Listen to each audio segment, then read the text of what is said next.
defends a championship. I think the biggest thing we got to realize first before we can even think like that, we got to be in the game first. And what puts us in the game is, in my opinion, is, this team has some shortcomings as of today that hopefully we'll be much better at, by conference season, that we're gonna have to learn how to win by making somebody else play worse. And maybe it's defense, maybe it's stealing extra possessions, maybe it's how to create a way where even if you're stale offensively, that you can create some opportunities that would be easier baskets than playing against 5-on-5. I think there's a lot of things, Matt, that we have to do to put ourselves in a position to be good enough to have to defend. And I don't think we're quite there yet. And I'm not being negative, that's just factual. I do like our team. I do think we have talent. I do think we're gonna get better as we get older.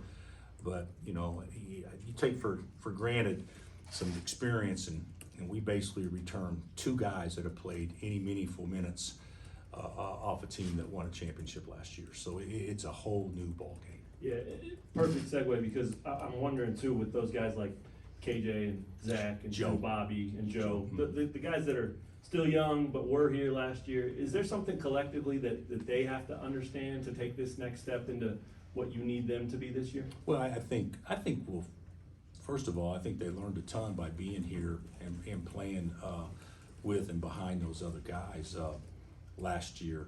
But I still don't think that we totally grasp why that team won last year. That team won because of the tangibles. And I don't think that we totally grasp that yet. I think we take talking for granted. I think we take how to learn how to compete on each possession. I think we take paying attention to detail for granted, because that was what that team did best, and I don't think this team has quite bought into that. And that team didn't buy into it when they were freshmen, but certainly last year they were totally bought into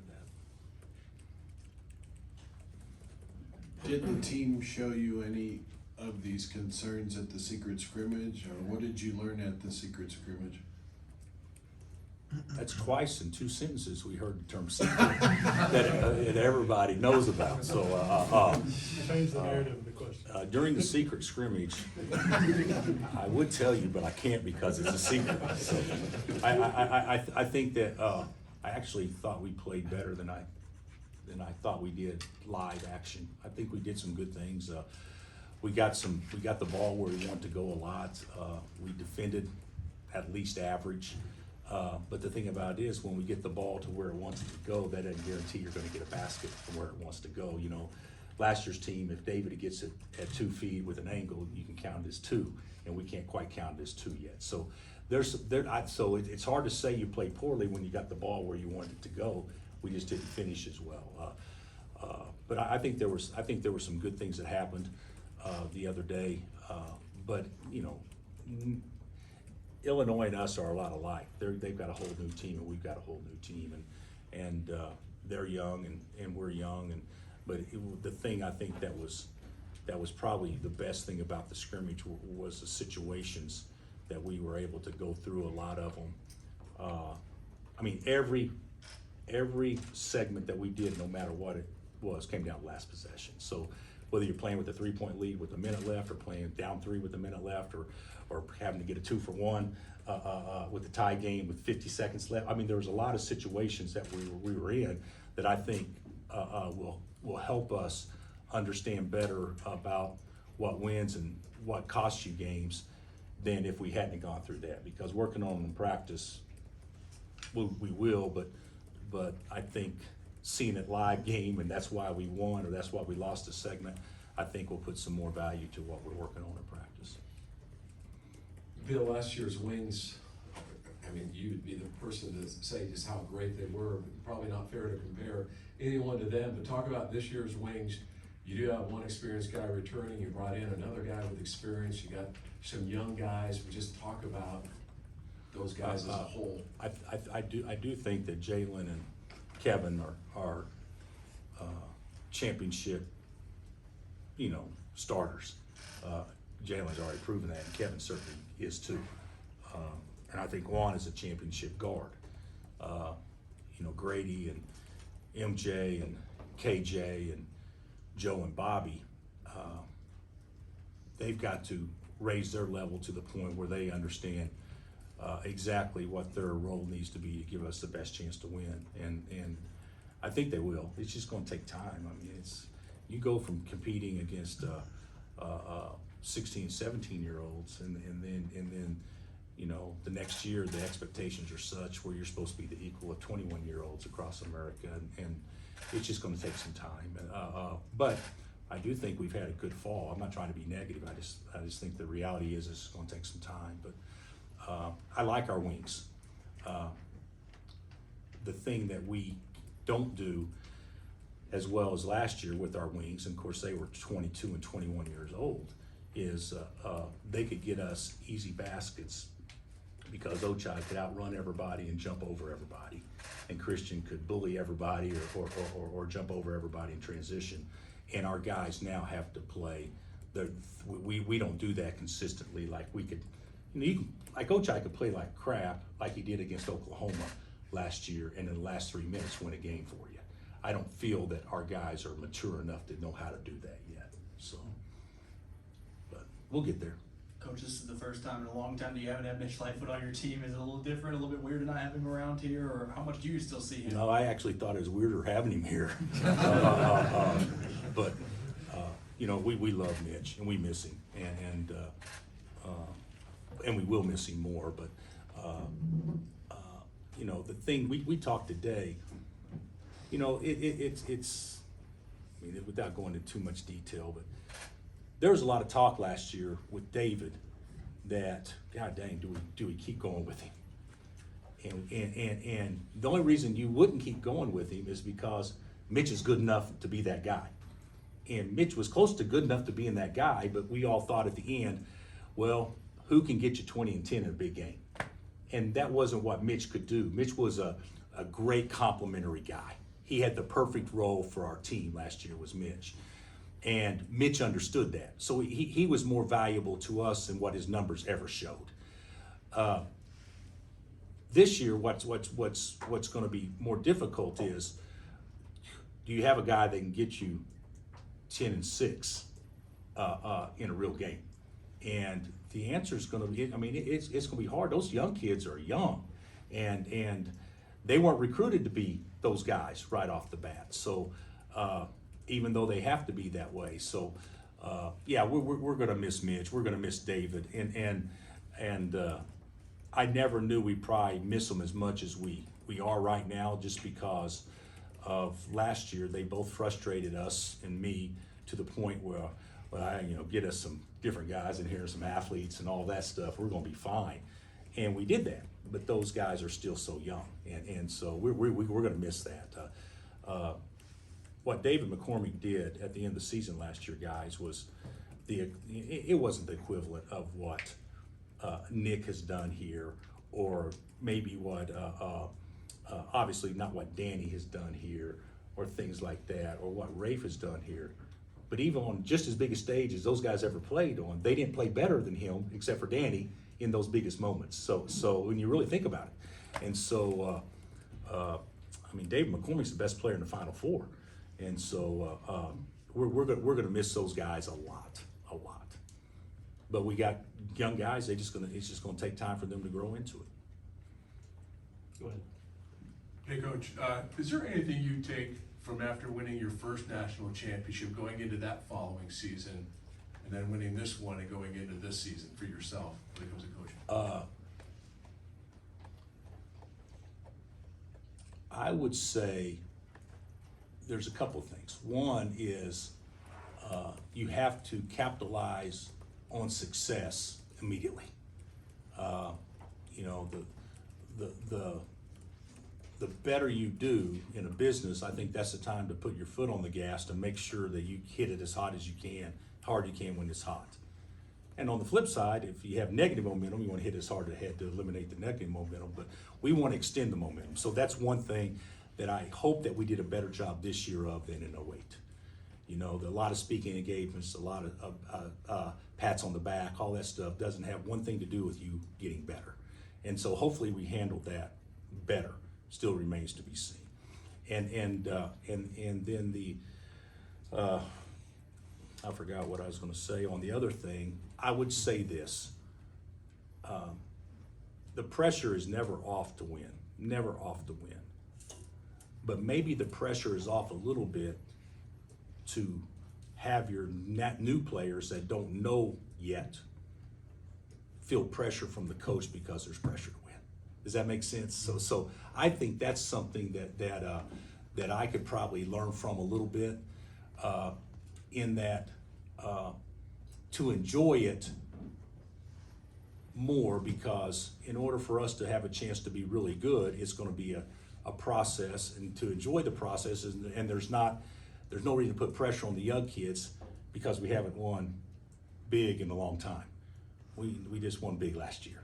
So I think that's the drive, and everything's got to be the same, but maybe I can coach them in a way where maybe they feel less pressure from me because there's enough pressure from them being talked about. You got to defend the championship. So I think that's something that I hope we'll do better this time than I did last time, if that made any sense at all. And as you can know, I just thought about it as you asked the question. I've never thought about it before, but I hope that was okay. How fast can this team play? How fast do you want them to play? Have you figured that out yet? Yeah, we want to play fast. We need to score before the defense gets set. But how well we shoot it will probably be a big determination on how fast we play. Because this team should shoot more threes than last year's team, and should. And if we do that, then you need to make 35% as a team, or 36, in order to probably play fast, or probably play efficient enough that warrants playing fast and shooting early. So I think a big key to our team is just making shots. Anyone surprised you in the last couple of weeks? You talked a lot about Zuby and Ernest and how they're ahead, but anybody outside of that's been a surprise? I don't know that we've been surprised by anybody lately. Maybe Jank. Jank shoots it so good. Do you try to figure out a way where he can be your ninth man and just come in and hopefully get 3 looks and a half and make 2? But other than that, I think we're pretty much where we thought we'd be. Would that be? I mean, Connor had a different role, obviously, not ninth man, but TN. Would there be an opportunity for him? I don't know if I don't know that yet. But if this team labors to score, I mean, we can scrimmage every day, and if we're just going to score the most points we can, Jank needs to be on the floor. So I mean, he's good enough to do that. But obviously, defensively and athletically, he's probably not as to the point where he can play the same way that we probably want to play and be effective doing it. But he's been a very pleasant surprise. Coach, you talk about the circumstance. Thank you. Talk about the circumstance of having just a couple of key guys back from a championship team. I'm just wondering how DeJuan and Jalen, and to some extent Kevin, have embraced the role of mentor for the young players that you do have. I think pretty good. I think that Jalen's voice is probably the best and respected voice on our team right now. I think Juan's could be, but he's a quiet kid by nature, and he needs to get outside his comfort zone a little bit. But I think they've both done a good job. I don't know that Kevin's comfortable enough to really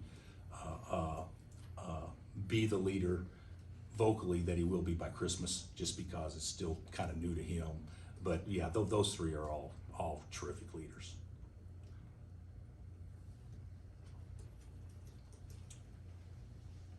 Michael? I think in Big 12 Media Days, you compared MJ to a young Wayne Selden. What is it about MJ that makes you feel that way?